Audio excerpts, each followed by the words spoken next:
అయితే మీరు మీరు ఎంతకాలం అయితే మీకు ఒప్పుకుంటుందో అంతవరకు కూడా ఈ మూగ జంతువులకి ఆహారం పెడుతుంటారు.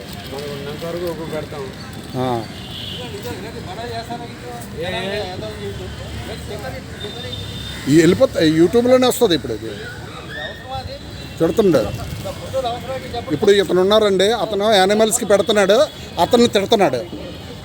అదే అతను ఆ టోపీ పెట్టుకున్న అతని పేరు సంజీవరావు. ఇప్పుడు జంతువులకి ఎందుకు పెడుతున్నారని తిడుతున్నాడు.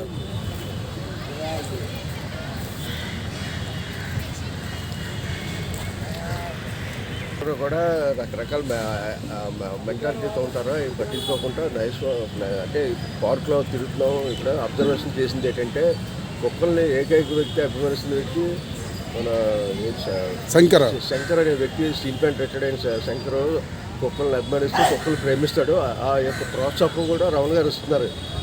కుక్కల్ని కూడా కరెక్ట్గానే ఆయన పెడుతున్నాడు. మరి అతను వచ్చి కనీసం ఏ రోజు కూడా ఒక బిస్కెట్ ప్యాకెట్ తెచ్చివ్వలేదు. పైగా మళ్ళీ పెట్టిన అతన్ని విమర్శిస్తున్నాడు. బిస్కెట్ ప్యాకెట్ తెచ్చినా మనం ఒకటే మైండ్లో మీరు ఉన్నారు కాబట్టి ఆ మైండ్లో నిలబడుతుందిగా మిమ్మల్ని రిక్వెస్ట్ చేస్తున్నాను, అభిమానిస్తాను. అంతే అండి. కూడా మూగజీవులు కదా, మూగజీవులు ఎవరు ప్రేమిస్తారు? ఈ ఎండాకాలం కొంచెం వాటర్ కూడా ఈ గ్రౌండ్లోనే కుండీల్లాగా ఏర్పాటు చేసి మనిషికి మనిషి హెల్ప్ చేయలేని రోజుల్లో కుక్కలకి హెల్ప్ ఒక మోగలేని జీవుని వాళ్ళు ప్రోత్సహిస్తూ ప్రేమిస్తారు, అభిమానిస్తారంటే వీళ్ళిద్దరూ ఒక జంట కవులు. ఆయన శంకర్ గారు ఇద్దరు దీన్ని వర్కౌట్ చేస్తారు. వారికి ధన్యవాదాలు తెలియజేస్తారు. ఓకే.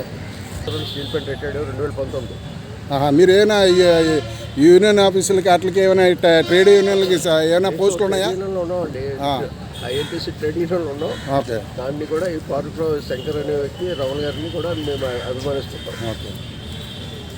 శంకర్ గారు మీకు చాలా కృతజ్ఞతలు అండి. మీరు ఇలా మూగజీవులకి మీరు పెట్టినందుకు ఎల్లప్పుడూ కూడా మీరు పెట్టండి. కాదు, ఈ పార్క్లోని వాకర్ సంఘం ఉంది కానీ ఒకనాడు ఒక ఉచిత వైద్య శిబిరాలు కానీ ఒకనాడు ఒక ముసలాళ్ళకి వెళ్ళి ఓల్డ్ ఏజ్ హోమ్ ఏజ్ ఉన్నారు వాళ్ళకి ఫుడ్ పెట్టడం కానీ గ్రౌండ్లో ఏమీ లేదు. రావడం, కొట్టుకోవడం, తిట్టుకోవడం, వెళ్ళిపోవడం అంతే.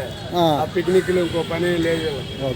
వీళ్ళకి డబ్బులు వస్తున్నాయి, డబ్బులు 500 దండడం, అవి తీసుకెళ్ళి వడ్డీలకి ఇవ్వడం, ఇంక ఇదే పని. దాంతో పిక్నిక్ ఉండదు, ఏముండదు. మరి వీళ్ళు ఏమైనా డెవలప్ చేస్తున్నారు ఆ గ్రౌండ్కి? జీవీఎంసీ చేసుకోండి, వీళ్ళెవరు సంబంధం. మరి వీళ్ళు అసోసియేషన్ కలెక్షన్ చేసిన డబ్బులు ఏం చేస్తున్నారు? ఏం చేస్తున్నారు? వడ్డీలకి ఇచ్చుకున్నారు. వడ్డీలకి ఇచ్చి ఆ డబ్బులు మరి ఏం చేస్తున్నారు ఎవరికి తెలియట్లేదు. ఆ నెహ్రూ అన్నాడు జనరల్ సెక్రటరీ, పరారు అయిపోయి 6 నెలలు అయింది. సాధారణంగా 3 మీటింగ్లు రాకపోతే తీసేస్తారు.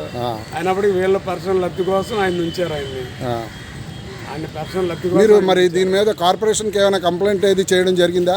కార్పొరేషన్ వాళ్ళు బాగా స్పందించారు. జోనల్ కమిషనర్ గారు డబ్బులు అయితే అండొద్దని చెప్పారు ఆల్రెడీ. కానీ వీళ్ళు ఏం పట్టించుకోరు. వీళ్ళ గ్యాంగ్ అంతా ఒకటే గ్యాంగ్. ఎవ్వరికి అనాథ కారణాలు కానీ ఏముండవు. ఎవ్వరికి సహాయం చేయడం కానీ ఉచిత వైద్యాలు కానీ ఏముండవు. సరే అండి, చాలా థ్యాంక్ యూ. ఓకే.